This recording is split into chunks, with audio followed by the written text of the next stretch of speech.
Está nesta edição o comentador da RTP, Ricardo Jorge Pinto. Ricardo, boa tarde. Olá, boa tarde. Este regresso dos capitães faz com que este 25 de Abril tenha sido diferente de outros anos? Foi diferente, mais distendido, quer nas palavras do Presidente, quer nessa aparição dos capitães que estavam arredados por razões claramente políticas e também por toda a envolvente que, de maneira um pouco mais descontraída, embora seguindo o protocolo de forma rigorosa, acabou por servir de encenação a um momento que todos já o percebemos, do ponto de vista político, está também a sofrer neste momento transformações profundas. Ricardo, e olhando para essas transformações, o discurso de Marcelo Rebelo de Sousa era aquele que se esperava, face às características também dele que temos vindo a conhecer e face àquele que tem sido o percurso por ele escolhido neste Sim, claramente.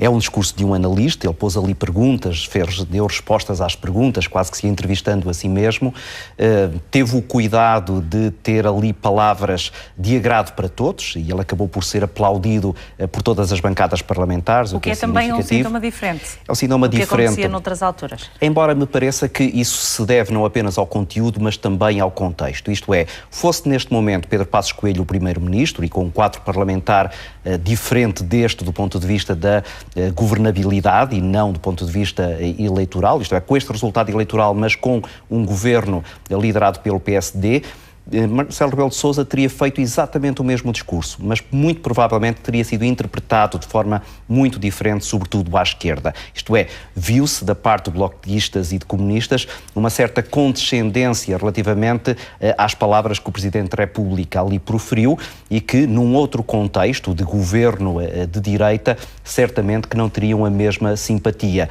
Porque apesar desta empatia que Marcelo é tão bom a conseguir criar, ele deixou ali recados que em alguns casos foram duros, nomeadamente para a esquerda, quando fala dos populismos anti-europeístas, e isto certamente era alguma coisa que não cairia bem num outro momento, mas que foi agora entendido como uma espécie de tentativa de Marcelo Rebelo de Sousa de agradar a todos, mas ao mesmo tempo deixar um pequenino recado para todos, porque se é verdade que teve esse recado para a esquerda, teve um recado também para a direita, relativamente àquilo a que ele chamava a culpabilização constitucional, rejeitando-a e criticando-a, e também um recado para o governo, dizendo que é preciso governar com voluntarismo, mas é preciso que o possível seja suficiente, isto é, deixar ali a António Costa uma mensagem muito clara sobre uma certa tentação de ilusão relativamente àquilo que está inscrito, por exemplo, no plano de estabilidade.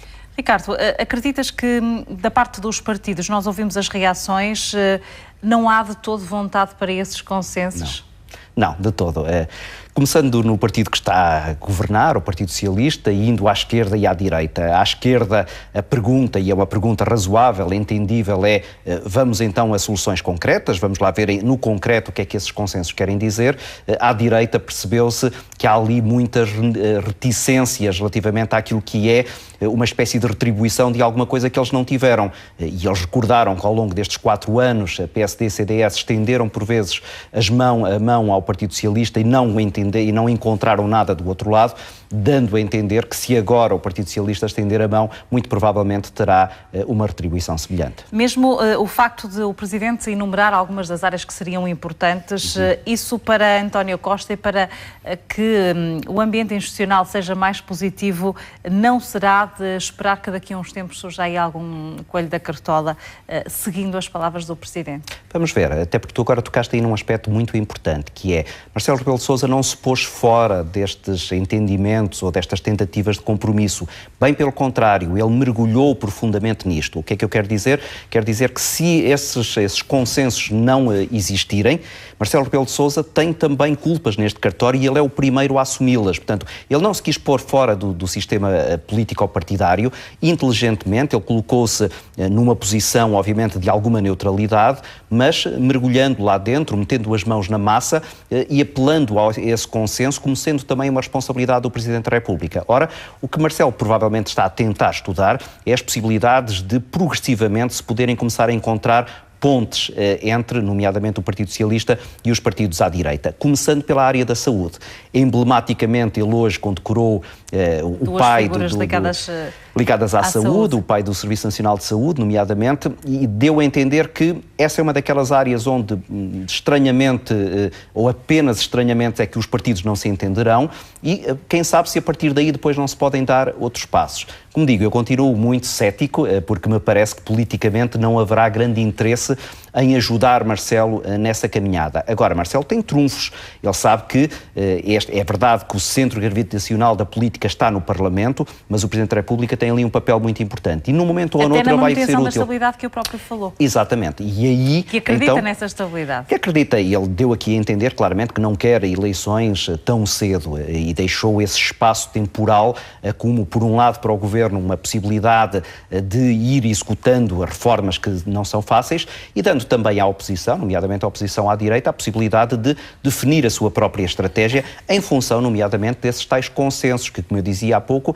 a certa altura podem até ser convenientes para um PSD que comece, a médio prazo, a olhar para umas eleições onde, se o Partido Socialista ficar com os louros daquilo que vier a acontecer de bem, se é que isso vai acontecer de bem, porque isto pode tudo correr muito mal e então aí o cenário será o outro, mas se as coisas correrem bem, o PSD certamente não quererá ficar fora de um barco onde depois a sua ausência pode ser muito notada nas próximas eleições legislativas. Ricardo, olhando para os discursos dos partidos propriamente ditos, era isto que se esperava neste 25 de Abril? Sim, à esquerda houve ali um certo rejubilar com aquilo que é um novo clima, a presença dos capitães de Abril, um discurso presidencial que não tem a carga ideológica que Cavaco Silva gostava de colocar neste momento, e essa tal condescendência também para com as palavras de Marcelo Rebelo de Sousa, e ainda também uma espécie de estado de graça de António Costa, e nem bloquistas nem comunistas a quererem, sobretudo neste dia simbolicamente muito importante, colocar o mínimo grão na engrenagem. À direita vimos um discurso muito crítico da parte da antiga Ministra da Justiça, que, confesso, esse sim me surpreendeu um bocadinho pelo tom. Eu acho que esperava mais alguma coisa parecida com aquilo que o CDS fez. Isto é, um discurso crítico, nomeadamente aproveitando a conjuntura e falando do plano de estabilidade e acusando o plano de estabilidade de ser pouco ambicioso e pouco realista. Não esperava que do PSD viesse alguém que, apesar de ter um cravo na lapela, apresentasse uma leitura tão ideologicamente arraigada relativamente àquilo que é a conjuntura política atual e, portanto, claramente em contramão com aquilo que Marcelo Rebelo de Sousa tinha pedido neste discurso de 25 de Abril. Os discursos acabam por ser também, eles, o exemplo daquilo que se tem passado no Parlamento, e acreditas que é também a marca que vai ficar para os tempos próximos, sobretudo essa até diferente energia política do PSD e do CDS mais à direita? Pois, eu tenho dificuldade em te responder porque tenho muita dificuldade em perceber qual é a estratégia do PSD neste momento. É verdade que Pedro Passos Coelho, no Congresso, o social-democrata, anunciou que agora iria vestir o seu fato de líder da oposição, ia ter uma oposição construtiva. Até agora viu-se muito mais disso do lado do CDS, que tem também uma nova líder que quer ganhar visibilidade, mas que está a apresentar soluções e propostas concretas. Da parte do PSD, vemos avanços e recuos, vimos sinais ainda recentemente de uma tentativa de ser um bocadinho mais construtivo, vimos hoje um discurso claramente de quem virou as costas à atual situação política e não está muito interessado em compor o que quer que seja num puzzle que neste momento lhe é desfavorável. Portanto, não foi apenas a surpresa do discurso do PSD, é também a minha perplexidade relativamente àquilo que é o posicionamento que os social-democratas vão ter, sabendo que são eles verdadeiramente os líderes da oposição e que a maneira como eles se posicionarem vai ter inevitavelmente um impacto naquilo que é o sucesso ou o fracasso dessa tentativa do Presidente da República de encontrar consensos que permitam a António Costa não ficar tão refém de bloquistas e comunistas, porque esse é o seu grande risco. Não esquecendo que os comunistas, Ricardo, continuam a não deixar cair do discurso a questão europeia, claro. E isso com certeza faz tremer também algumas cadeiras no Parlamento quando é ouvido em discursos oficiais. Claro, e por isso é que Marcelo Rebelo de Sousa falou desses populismos anti-europeístas e por isso é que Marcelo Rebelo de Sousa também está muito preocupado, embora tenha estrategicamente evitado a matéria, a questão de discussão do Orçamento de Estado para 2017. É aí que estarão as linhas vermelhas. Os bloquistas já foram anunciando que há determinados limites para aquilo que António Costa poderá fazer.